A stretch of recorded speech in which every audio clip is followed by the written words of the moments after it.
새벽에도 우리에게 주시는 하나님 말씀을 받겠습니다. 이제 잠언 13장 말씀도 이제 마무리를 하겠습니다. 13장 22절에서 25절까지 말씀을 우리가 한 절씩 교독하여 읽겠습니다. 22절 제가 먼저 읽을게요. 선인은 그 산업을 자자손손에게 끼쳐도 죄인의 재물은 의인을 위하여 쌓이느니라. 가난한 자는 밭을 경작함으로 양식이 많아지거니와 불의로 말미암아 가산을 탕진하는 자가 있느니라. 24절 매를 아끼는 자는 그의 자식을 미워함이라. 자식을 사랑하는 자는 근실이 경계하느니라. 의인은 포식하여도 악인의 배는 줄이느니라. 아멘. 하나님 말씀입니다. 자, 오늘 새벽에는 제가 설교 제목을 24절에 시작이 이렇게 돼요. 매를 아끼는 자는 그의 자식을 미워함이라. 오늘 설교 제목이 되겠는데, 자, 이제 잠언 13장 말씀을 이제 마무리하면서 오늘도 두 가지 하나님 주신 마음이 있어서 우리가 나누고 기도하기를 원하는데, 자, 첫 번째 주시는 마음은요, 악인의 모든 수고는 헛된 것이고 악인의 형통은 모래성과 같은 것입니다. 이 말씀을 좀 나눌게요. 그러니까 악인의 형통을 절대로 부러워할 이유가 없다는 거예요. 자, 22절 말씀을 다시 한번 볼게요. 22절에 보면 선인은 그 산업을 자자손손에게 끼쳐도 죄인의 재물은 의인을 위하여 쌓이느니라 그랬는데, 여기 22절에 선인, 그러니까 잠언에서 계속 말하는 지혜로운 자, 의인을 말하는 거예요. 다시 말하면 하나님을 경외하는 사람, 하나님 말씀을 늘 순종하는 사람은 뭐라 그랬냐면 그 산업을 자자손손에게 끼친다, 물려준다, 하나님으로부터 복을 받게 된다, 그런 거죠. 그러니까 나 때만 복을 받는 게 아니라 내 자손들에게도 복이 흘러간다는 거예요. 그러니까 얼마나 귀한 복입니까, 그죠? 그러나 여기 보면 죄인의 재물 그랬어요. 그러니까 불의한 방법으로 재물을 모으는 사람, 그는 아무리 재물을 모은다 할지라도 그 재물이 본인에게도 그의 후손에게도 절대로 돌아가지 않고 오히려 누구에게요? 의인에게 돌아간다는 거예요. 이 말씀을 읽으면 너무 귀한 말씀인데, 근데 우리의 현실은 그렇지 않은 일이 많잖아요. 이 세상을 보면 어떤 때는 저도 아니 예수 안 믿고 악한 일만 골라 하는 사람들이 왜 이렇게 잘 될까? 저들은 왜 이렇게 잘 살까? 근데 예수 믿고 말씀대로 살아보려고 하는 나랑 비교해 보면 어떤 때는 불공평하고 하나님이 야속하기도 하고 하나님 잘되게 하고 복되게 하려면 나를 복되게 해야지 어떻게 저 악한 사람들이 저렇게 잘 살도록 내버려 두십니까? 그래서 뭐 어떤 때는 내 마음이 막 악해질 때가 있어요. 그래서 많은 성도들이 더 독해지고 약해지지, 강해져야 내가 이 세상을 이기지. 오히려 그래서 내가 믿는 이 믿음이 무슨 소용이 있나, 그렇게 낙심하는 그러한 성도들을 볼 때가 있어요. 근데 옛날에도 시편을 보면 악인의 형통 때문에 마음이 그렇게 힘들었던 그 다윗의 고백이 나오는데, 자, 시편 73편 2절 3절을 보면 딱 그런 우리의 마음을 대변하는 그 고백을 다윗이 합니다. 보세요. 나는 거의 넘어질 뻔하였고 나의 걸음이 미끄러질 뻔하였으니, 이유가 나와요. 이는 내가 악인의 형통함을 보고 오만한 자를 질투하였음이로다. 이렇게 얘기를 해요. 그러니까 예나 지금이나 악한 자가 잘 되는 일이 있다는 거예요. 근데 그로 인하여 하마터면 다윗도 왜 그럴까? 하나님을 믿는 백성들이 잘 되고 하나님 믿지 않고 악한 일만 골라 하는 사람들은 안 되게 해야지. 그래서 마음이 너무 답답했지만, 근데 이것은요, 하나님의 통치의 본질은 아니라는 것을 이 시편 기자가 깨닫고 나중에 뭐라고 고백하냐면 같은 성경에 시편 73편 17절에서 19절까지 말씀을 볼게요. 하나님의 성소에 들어갈 때에야 그들의 종말을 내가 깨달았나이다. 주께서 참으로 그들을 미끄러운 중에 두시며 파멸에 던지시니 19절에 그들이 어찌하여 그리 갑자기 황폐되었는가 놀랄 정도로 그들은 전멸하였나이다. 이렇게 나와요. 이게 무슨 말이냐면 내가 일상생활을 할 때는 악인의 형통이 잘 이해가 안 돼요. 근데 여기 보니까 하나님의 성소에 들어갈 때야, 여기 하나님의 성소에 들어갈 때라는 이 표현이 되게 중요합니다. 이거는 하나님이 이 세상을 다스리는 하나님의 뜻을 깨닫는 시간이 있다는 거예요. 깨닫는 장소가 있다는 거예요. 성소에 들어가는 거는 하나님을 만나러 가는 거거든요. 하나님을 예배하러 가는 거거든요. 그리고 대제사장은 하나님의 지성소까지 들어가 하나님을 만나요. 그러니까 하나님을 만나야, 그래야 이 세상이 불공평한 것이 아니라 결국은 하나님의 통치에 의해서 다스려진다는 것을 알게 된다는 거예요. 한마디로 말하면 하나님이 악인을 가만히 두지 않으신다는, 결국 그들을 파멸에 던지시겠다는 거예요. 그들은 결국 전멸하게 된다는 것, 이거를 하나님의 성소에 들어갈 때 깨달았다는 거예요. 예전에 그 선지자 하박국도요, 그 하박국서가 굉장히 짧은 성경이지만 하나님의 통치라고 하는 그 주제를 가지고 하박국이 말씀을 전하는데, 그때도 정확하게 말하는 게 뭐냐면 하나님은 악인의 형통을 잠시 그들을 향한 징계를 유보해 두신다는 거예요. 머지않아서 하나님의 두렵고 무서운 형벌이 그 악인들에게 임하게 될 거라는, 그러니까 그들의 포식이, 이제 그들의 웃음이 금방 멎어지게 될 것이다. 하박국 선지서를 보면 우리가 그렇게 배울 수가 있어요. 그러니까 오늘 말씀의 주제가 뭐냐면, 여러분, 우리가 세상을 바라볼 때, 또 우리가 속해 있는 어떤 직장이나 학교나 어떤 공동체나 뭔가 부당하고 억울하고 어려운 일을 당할 때가 있지요. 아니, 어떻게 그럴 수가 있나. 근데 여러분, 우리가 이렇게 마음을 꼭 갖고 있어야 돼요. 하나님은 다 아신다.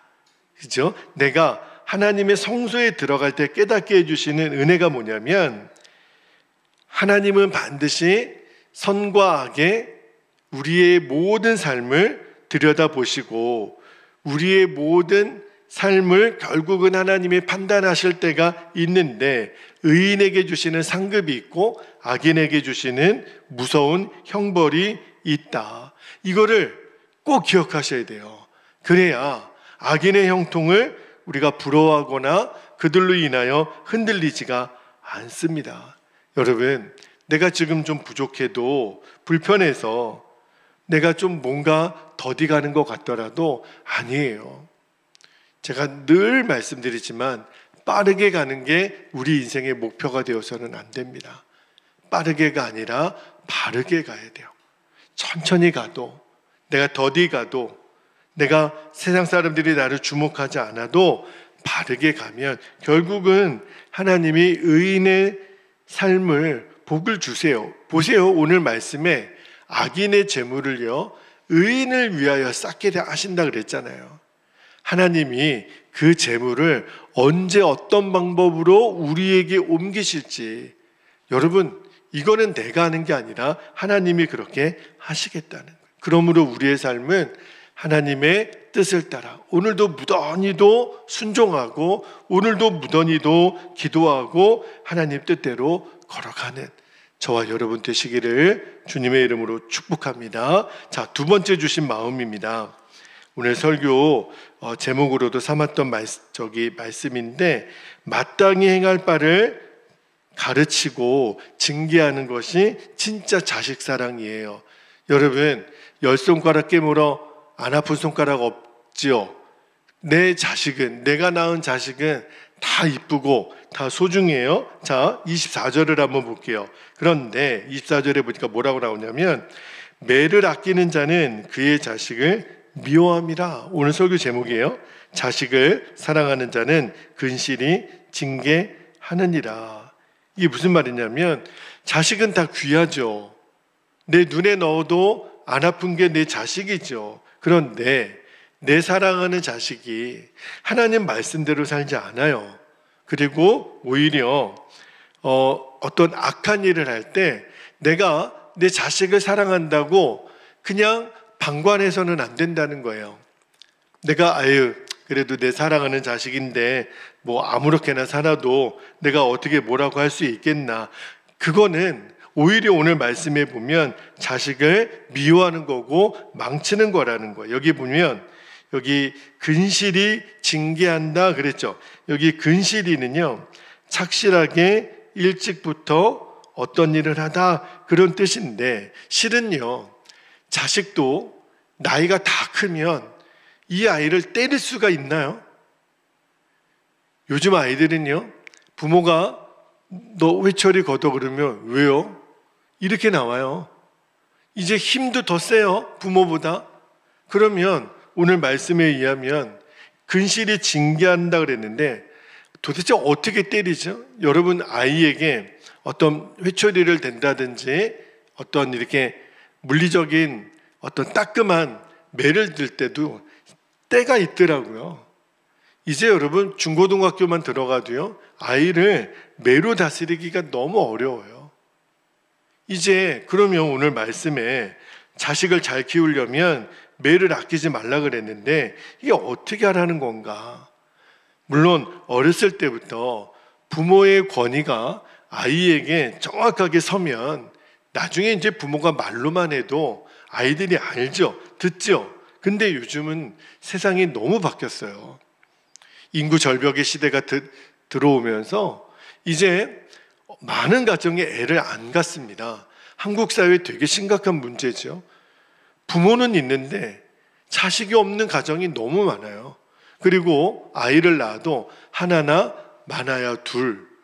저희 어렸을 때랑 너무너무 달라요. 그러다 보니까 자식을 향한 부모의 관심이 도가 지나치는 거예요. 하나밖에 없으니까. 그러니까 아예 아이가 우상이 되는 거예요.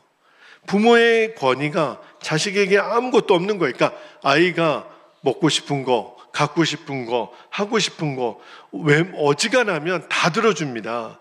근데 문제는요, 아이가 원하는 대로 다 들어주는 게 성경이 말하는 부모의 사랑이 아니라는 거예요. 오히려 요즘 상담 프로그램들 보고 우리 주변에 보면 아니 어렸을 때 그렇게 말 잘 듣고 그렇게 부모가 다 해줬던 아이들이 오히려 엉뚱한 일을 저지르고 정말 인격이 파탄되고 정서가 불안정한 아이들이 너무 많아요. 모든 가정을 획일적으로 평가할 수도 없고 가정마다 영적인 분위기가 다 다르니까 함부로 판단하기가 어렵습니다. 여러분 자식 이야기는 남 이야기할 게 못 된다라는 말이 저도 100% 공감이 돼요. 그런데 요즘 아이들이 정서적으로 굉장히 중요한 시기에 부모가 제대로 가르쳐야 될 시기를 놓치니까 어떤 현상이 일어나냐면 영적인 주도권이 부모에게 없어요. 아이에게 다 빼앗기는 거예요. 여러분 잔소리하고 성경적인 훈육은 차이가 있는 거거든요. 내가 하나님의 말씀대로 가르치는 정확 그 시기를 놓치고 나면 아이들에게는 부모의 이야기가 잔소리로 들린다는 거예요. 이게 너무 심각한 거예요. 물론 오늘 매를 든다 이렇게 했으니까 자녀를 폭력이냐 무력으로 다스리나 그래서 부모의 권위에 순종케 하나. 여러분 제가 아까 말씀드렸잖아요. 이제는요 매로 안 다스려진다니까요. 그러면 목사님 매를 때리라면서요. 어떻게 하라는 거예요? 여러분 성경은 분명히 말할 때 여기 부모가 자녀의 눈치를 보면서 무조건 용인해 주는 거, 그거는 오히려 아이를 미워하고 망치는 거. 이 말씀의 경고를 우리 부모가 들어야 돼요. 아니 자식을 안 사랑하는 부모가 어디 있겠어요. 그런데 우리가 자녀를 이제 사랑할 때 대하는 원칙이 뭐가 되어야 되냐면, 그냥 네가 좋으니까 부모도 좋아, 너가 모든 것을 선택해도 나는 너를 따를 거야, 이거의 전제가 있어야 돼요. 하나님의 말씀이 그 기준이 되어야 돼요. 하나님 말씀 바탕 위에서 나는 너의 선택을 존중하는 거지, 무조건 너의 선택을 존중한다라고 이야기해서는 안 됩니다. 저에게도 자녀가 있어요. 이제 고1짜리 아이가 있습니다. 그러니까 자녀 교육의 입장에서는 절대로 이게 쉬운 게 아니에요. 그러니까 자녀 양육을 위해서 다양한 접근 방법이 있겠지만, 저도 오늘 말씀을 묵상하고 준비하다가 어떤 마음을 회개했냐면, 혹시 내가 이렇게 강하게 이야기를 하면 아이가 잘못되지 않을까? 그런 마음의 두려움이 있을 때가 있더라고요. 그러니까 늘 마음이 약해지는 거예요. 그런데 그게 아니고, 오늘 말씀해 보니까 아이가 잘못될까 봐 염려하는 마음 때문에 적어도 매를 아껴서는 안 된다. 물리적인 그런 어떤 매를 때리지는 않더라도 하나님 말씀에 아닌 것은 아닌 거고, 또 잘못된 것은 잘못된 거라고 정확히 가르쳐 줄 수 있어야 된다는 거예요. 여러분, 나이가 들어가면 부모가 권위가 점점 없어진다 그래요. 그리고 요즘은 손주들이나 또는 이렇게 이제 우리 증손녀를 이제 보실 수 있는 우리 송강호 성도님 같은 경우에는 증손자들도 보시는 때잖아요. 그러니까 할아버지 할머니들은 다 오냐오냐 사랑해 주시는 존재로 아니까 그냥 할머니 할아버지들에 대해서는 권위를 아이들이 못 갖는 그런 시대가 됐다라는 거예요. 그러니까 우리 부모 세대들, 그 위에 부모 세대들이 어떤 때는 서럽죠. 도무지 이놈들이 말을 안 들으니까, 내 마음을 못 알아주니까. 그래서 그 바로 위에 부모의 역할이 중요하다라는 거 저도 100% 공감하고, 어떤 때는 정말 답답하고 어떻게 돼야 될지 모를 때가 참 많은 것이, 나도 어느 순간에 어떤 세상적인 기준에 휘둘리는 것은 아닌가, 너무너무 제 스스로 회개도 되고, 그리고 이 말씀을 붙들고 정말 기도하는 마음으로 이 말씀을 준비를 했어요. 그러니까 내 아이가 소중한 만큼 정말 이 아이를 하나님의 기준에 의해서 말씀으로 또 진실되고 온전한 사랑으로 가르치는 것은 나의 몫이구나, 부모인 나의 몫이구나. 그래서 이거를 적용하는 방법에 의해서는 하나님의 지혜가 필요하죠. 그러나 그 말씀이 가르치는 이 원칙, 영적인 주도권은 사실은 부모에게 있어야 합니다. 부모는요, 자식을 향해서 내가 늘 사랑하는 마음은, 물론 자식들도 알죠. 부모를 사랑하고 공경하고 싶은 마음이 있다라는 것은 알죠. 그러나 그 아이가 또 다른 부모가 되어서 자식을 두기까지는 100% 부모 마음을 이해하기는 어렵더라고요. 그러니까 우리가 어렸을 때부터 아이들에게 제대로 가르쳐야 될 것은 가르쳐야, 그래서 계속 영적인 권위가 위에서부터 아래로 흘러갈 수 있도록, 이거는요 무조건 부모니까 나이가 많으니까 그렇게 따라야 돼, 그런 어떤 획일적인 논리는 아니에요.